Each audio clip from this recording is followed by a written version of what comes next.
今回はエラマン編に向けたガチャ計画を解説していきます。エラマン陣営のキャラは性能が非常にユニークで、誰をどの順番で引くかによってその後の攻略効率やリソースの持ちが劇的に変わります。海外版の動向をベースに日本版の環境で後悔しないための4つのガチャ計画をまとめたので、よければ最後まで見てってください。まず暫定的なティア表はこのようになります。それではそれぞれエラマン編のキャラを軽く紹介します。シャナズは魔法範囲アタッカーです。ティアとしては SP サマンサと同じ位置づけですが、強さや使用率は SP サマンサを超えます。シャムス、単体物理アタッカーでトップクラスの火力叩き出せます。単体アタッカーが必要な環境ではシャムスがいるかどうかで大きく差が出るようなキャラなので、この位置づけです。ただしルカマールやヘシアンのサポートが必要な点は注意してください。ルカマール、単体と範囲の両方に対応できる物理アタッカーです。エラマンオーラを持ち、エラマンキャラに必要な解放バフを負けるためサポートとしても優秀です。ヘシアン、クリティカルや解放バフ、範囲回復などができるサポーターです。回復反転デバフやエネルギーダッシュも可能なので、以前のレイドのエンシェントレーシェンのような場所や回復がダメージに変わるギミックステージで活躍します。セレナは魔法範囲アタッカーです。味方全体に HP100% 分の物理シールドを貼ったり、グロリアの旗のような通常オーラも持っています。使用感はグロリアに近いです。キアンシル、範囲物理アタッカーで林オーラを持っています。使用感はアカンベに近く、複数の召喚キャラを出して戦いますが、召喚キャラが自動で攻撃してくれるため操作は簡単です。クララ、味方に物理、魔法シールドを付与できるタンクです。リラのように周囲の味方を呼び寄せるスキルも持っています。イェガーネ、単体魔法アタッカーで1体の召喚キャラを刺激して戦うタイプです。ポチ、ルトフィのタンク版といった性能で攻撃を受けるごとに周囲へ持続ダメージを巻きます。続いてガチャスケジュールと優先度についてです。スケジュールは海外版と同じ順番だった場合を想定していますが、最近は順番が入れ替わることも多いため注意してください。優先度は私の所有キャラや突状況を踏まえた評価になります。まず最優先キャラのシャナズです。 SP サマンサを超える火力だけでなく、敵や味方を飛ばすといったサポート力もあり、非常に汎用性が高いです。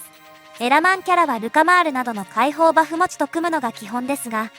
シャナズは単体でも性能が完結しています。将来的にエラマン編成の枠が厳しくなっても単体で長く活躍できるキャラです。次に優先度の高いキャラ3体で、ルカマール、エラマンオーラと解放付与が便利で、シャナズやシャムスと組ませるのに最適です。アタッカーとして使うことが多いですが、エラマン編成のサポートとしても優秀なため優先度は高いです。シャムス、単体アタッカーとしてトップクラスの火力が出せます。ボス戦やルチア編に出てくる硬い雑魚戦などの攻略が楽になるため優先度は高いです。ただし解放バフがないと極端に使いにくくなるため、引くならルカマールやヘシアンをセットで確保するのがおすすめです。ヘシアン、エラマン陣営を組むなら解放付与のサポートやギミック系にも使えるので優先度は高いです。ただしこの後にシャナズが控えています。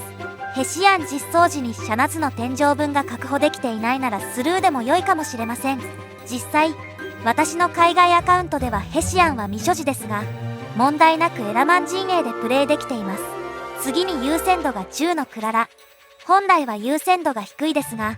今後の環境によってはあっても良いかもしれないのでこの評価にしています。理由はこれまでの環境の変化にあります。日本版はリリースから今まで範囲アタッカーが最強というような環境が続いていますが、初期の海外環境では最初は単体アタッカーが最強でした。最近では少しずつ耐久面が要求されているような感じがあります。現状エラマン編、ルチア編ともにいなくて問題はないですが、余裕があるなら取ってもいいかもしれません。次に優先度が低い4体です。キアンシルとセレナは操作が簡単でオート性能も悪くありません。手持ちのアタッカーが不足しているなら狙ってもいいかもしれません。ポチ、攻撃を受けないと持続ダメージを巻いてくれず、無理をさせると倒されやすいため扱いが難しいので優先度は低くしています。ただ使っていて面白いキャラなので個人的にはおすすめです。イェガーネ、単体魔法アタッカーとして火力はそれなりにありますが、単体アタッカーではシャムス、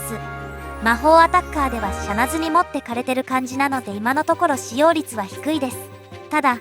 ルチア編で単体遠距離が有効な敵が出るため、そこでは少し活躍の機会があります。これらを踏まえて無課金から美課金向けのおすすめガチャ計画を4パターン紹介します。まず1つ目は理想の4体を入手プラン。優先度の高い4体、シャナズ、ルカマール、シャムス、ヘシアンを全て揃えるプランです。これを揃えるのが一番の理想になります。2つ目はメインアタッカー確保プラン。強力なアタッカーであるシャムスとシャナズを確保し、リソースに応じてルカマールかヘシアンのどちらかをスルーする流れです。海外版の実装順を参考にすると、ルカマールとシャムス、そしてヘシアンとシャナズはそれぞれ実装日が近いです。シャムスを最大限活かすなら陣営オーラ持ちを持つルカマールを取るのがベストです。ただしルカマールを引くとシャムスの天井分が足りなくなるリスクもあります。その場合はルカマールを諦めてシャムス、ヘシアン、シャナズの3体を確保する形になります。逆にヘシアンをスルーする流れはルカマールとシャムスは引けたものの、ヘシアンを引くとシャナズの天井分が確保できないというケースです。3つ目は長期運用プラン。将来性を見据えてヘシアンとシャナズの2人を確実に確保するパターンです。シャナズは非陣営のため SP サマンサのオーラで代用が効きます。一方シャムスに対する実用性のあるオーラキャラはルカマールです。そのためルカマールが取れないならいっそシャムスも諦めるという傾けです。ヘシアンはヒーラーやクリティカルなどのサポート、さらに回復反転やエネルギーダッシュといったギミック対策としてエラマン編成以外でも幅広く活躍してくれるはずです。ただしエラマン編成をしないヘシアンのティアは 0.5 から1へ落ちるかもしれません。シャナズはエラマン編成をしなくても T レイとしての圧倒的強さがあります。またこちらのパターンは主にランキングを重視しない傾けです。環境によりますがランキングを考慮するならやはりルカマールやシャムスを持っている方がしばらくは上位に入りやすくなります。それでも仕方なくこのプランを選ぶしかないという方もいるかと思うので、その際はしばらくランキング狙いは諦めてルチア編で強いキャラを集めるための温存期間と考えるのが良いかと思います。4つ目はクリア目的のマイペースプラン。ランキングを気にせずイベントなどのクリアを目的とするならシャナズさえいれば大丈夫です。シャナズ用の石だけは絶対に確保して、あとは好みのキャラを自由に引く形です。最後にガチャ計画について、ここまで4つのパターンを紹介しましたが、日本版ではガチャの順番が入れ替わることも多いので、